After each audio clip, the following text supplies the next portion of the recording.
Chers auditeurs, Dear listeners, bonjour. welcome to Comme d'Archi Podcast Season 6 Saison 6, dans le monde fascinant des architectes. and in the architectural projects. Je suis Anne-Charlotte Deponte, passionnée d'architecture et docteur des universités en histoire de l'archi. I am one of the spokespersons of Anne-Charlotte, who is a PhD in architecture history. Merci Thank you d'être avec moi aujourd'hui. to be with us today. Et And maintenant, now, lundi en français, place au talent. and Wednesday, let's talk projects. In English, of course. Bienvenue dans Comme d'Archi. Chers auditeurs, bonjour et bienvenue dans notre série d'été de la saison 6 de Comme d'Archi.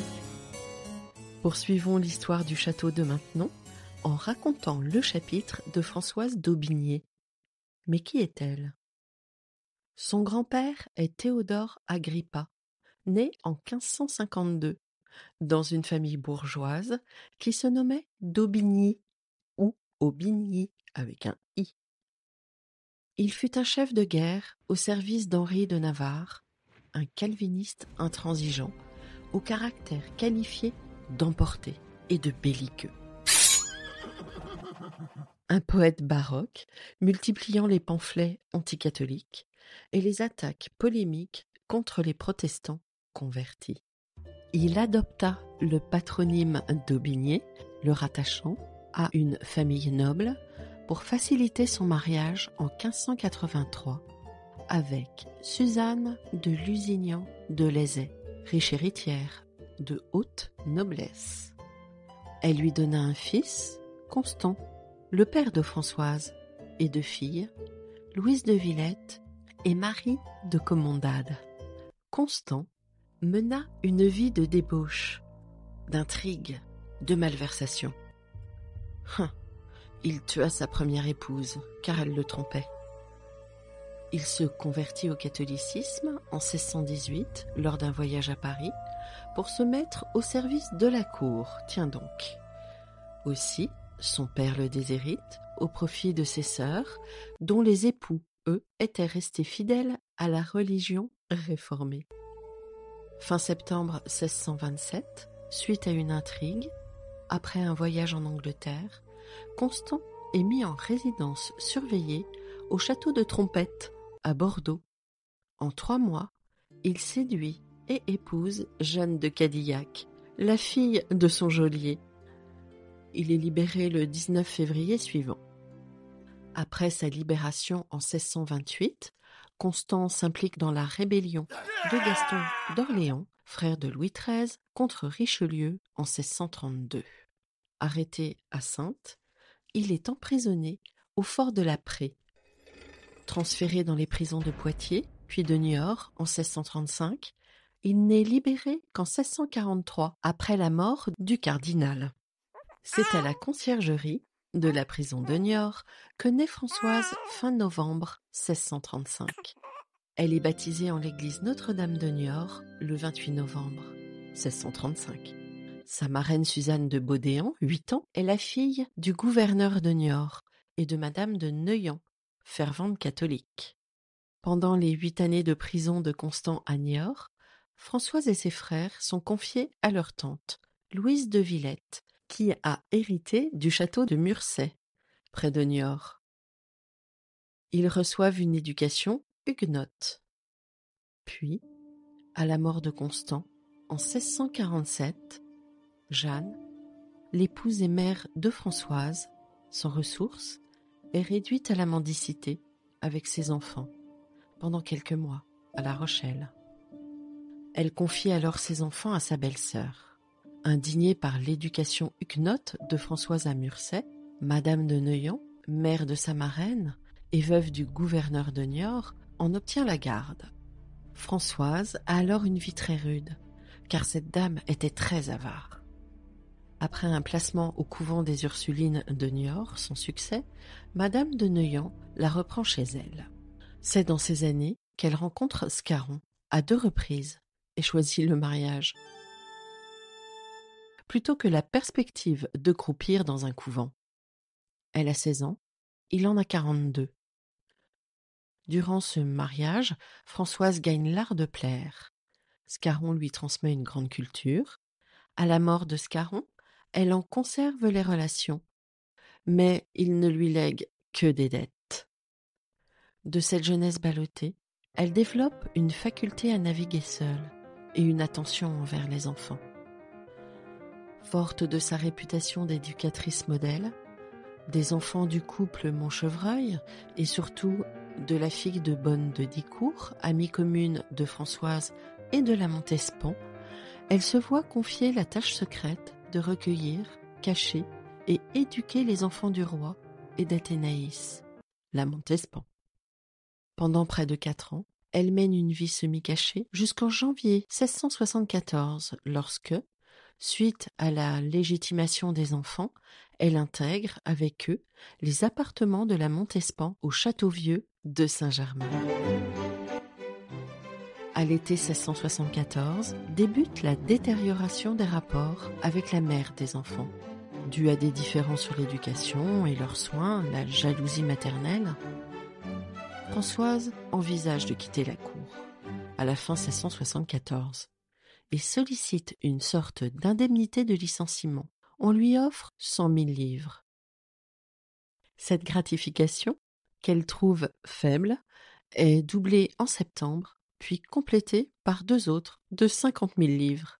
Françoise voit alors la possibilité de réaliser son rêve, l'achat d'un domaine lui assurant des revenus convenables, avec une maison agréable, où elle pourra s'installer durablement.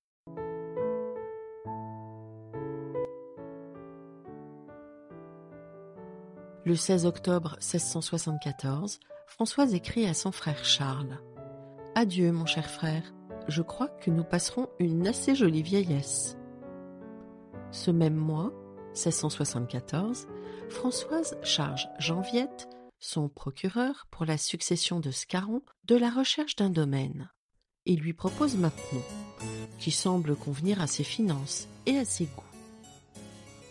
L'achat est réalisé le 27 décembre 1674 pour un montant de 240 livres, qui, avec les frais, intérêts, hypothèques, lui en coûtera 260 000. À noter, Françoise ne le visitera qu'en février 1675. Elle dit de la demeure dont elle tombe amoureuse. C'est un gros château au bout d'un gros bourg, une situation selon mon goût. Des prairies tout autour et la rivière qui passe dans les fossés.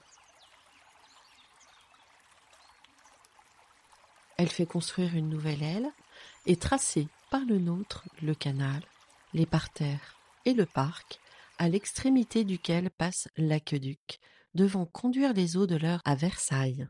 À noter, la veuve Scarron, devenue marquise, a commandé la jonction entre le château du XVe siècle et la tour carrée pour y placer ses propres appartements. Réputée frileuse, elle aurait choisi cet emplacement pour bénéficier d'un meilleur ensoleillement et de volumes intérieurs plus modestes mais faciles à chauffer. Sa position à la cour est officialisée car nommée deuxième dame d'Atour de la Nouvelle Dauphine.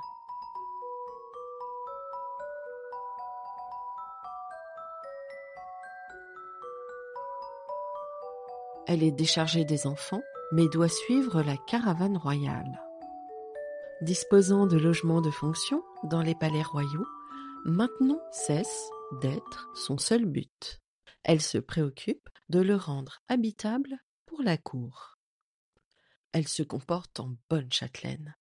En 1682, elle crée une manufacture de toiles, en faisant venir des Normands et des Flamands de la région de Courtrai, spécialiste des toiles damassées, et une blanchisserie, a priori située dans les bâtiments de l'avant-cour, créant ainsi le plein emploi pour les habitants des environs. Elle se préoccupe des pauvres, qui, dit-elle à son frère, il faut assister, à condition qu'ils travaillent.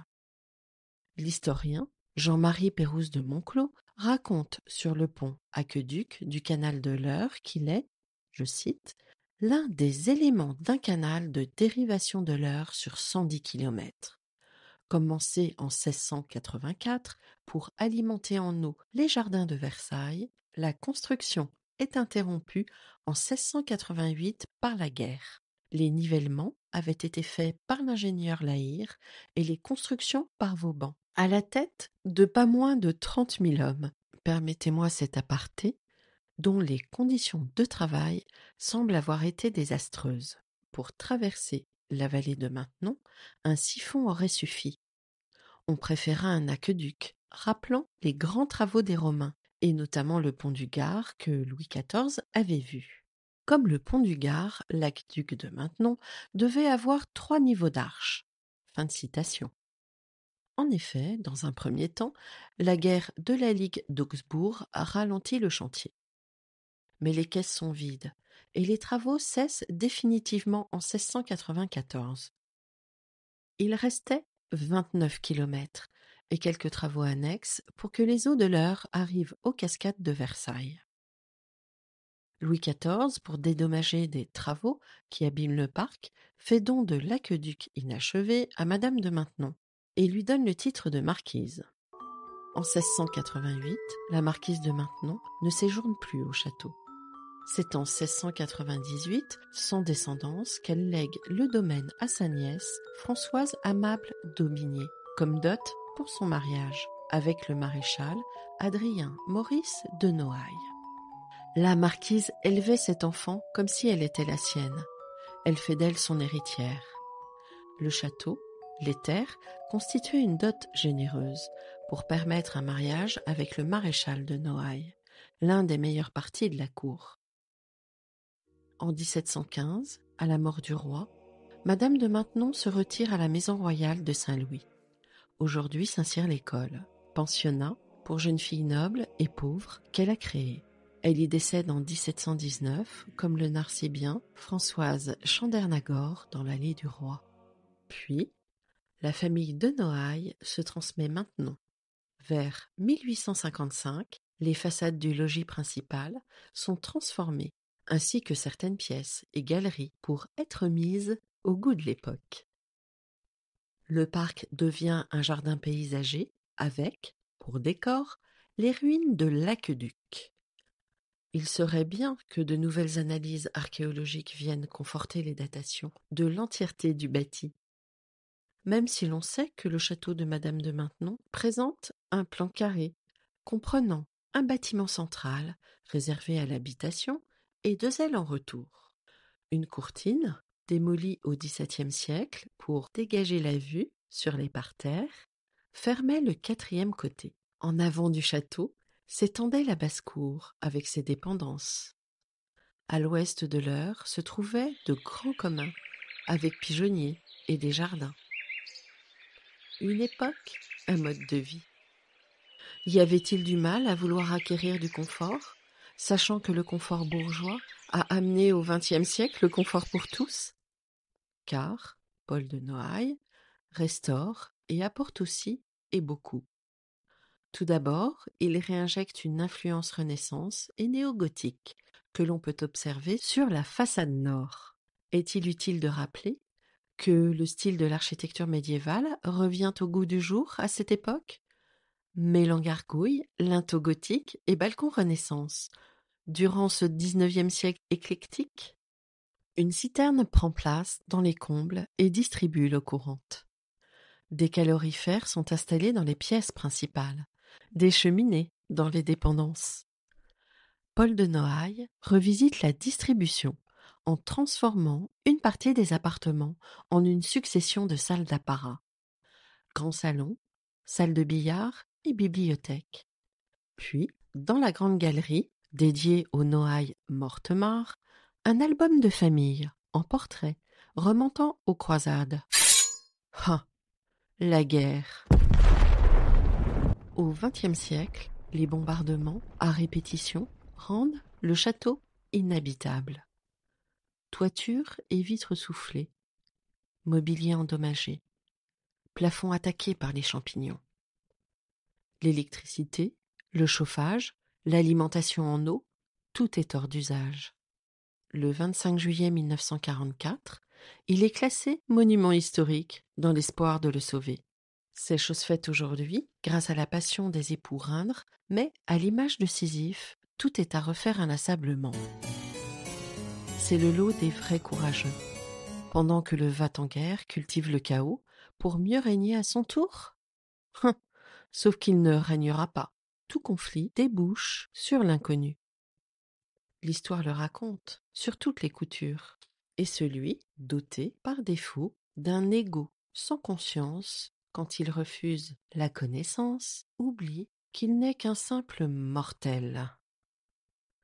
À l'inverse, les passionnés, tous horizons, réalisent l'impossible. Exemple, en 1954, la galerie des portraits à Maintenon est considérée par les monuments historiques comme définitivement irrécupérable.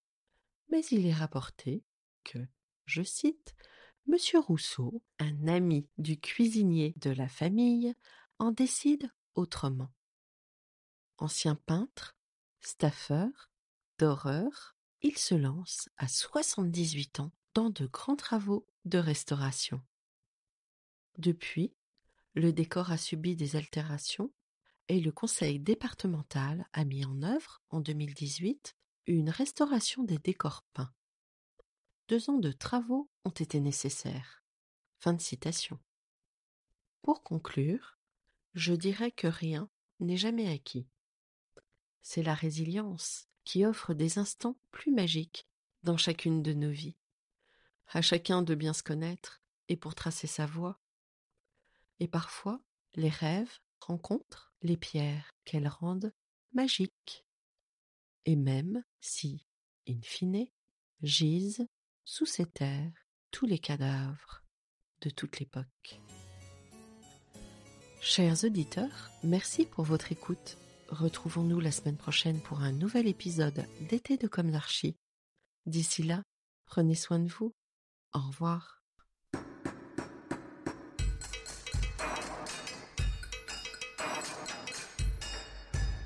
Chers auditeurs, merci pour votre écoute. N'oubliez pas de retrouver nos sujets en avant-première sur Instagram à l'adresse @commedarchipodcast.